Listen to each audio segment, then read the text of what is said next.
Ang mabuting balita ng Panginoon ayon kay San Mateo. Noong panahong iyon, sinabi ng ilang iskriba at parisiyo kay Jesus, "Guro, maaari po bang pagpakitaan ninyo kami ng tanda mula sa langit?" Sumagot si Jesus, "Lahing masama at di dapat sa Diyos.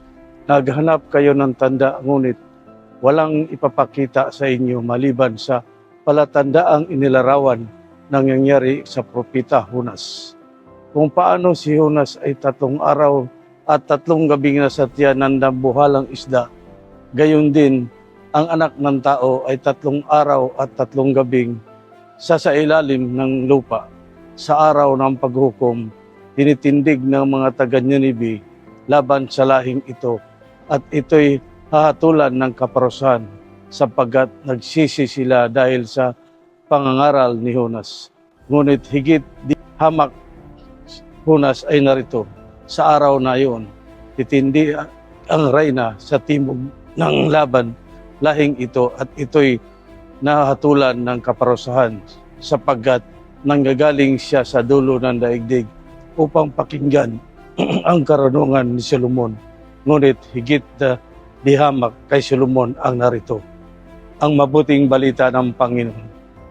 Tayong mga tao ay madalas humihingi ng tanda o patotoo. Maraming binibigay si Lord sa atin, at minsan ito'y hindi natin nakikita at hindi tayo nakontento. Ako naman ay dating ganito. Nung nagkaroon ng sariling tahanan, masaya ang pamilya at kalusugan ng pangatawan, lalo na sa misis ko na nakaranas ng mabigat na pagsubok sa buhay. Pero pinagaling siya ng Panginoon.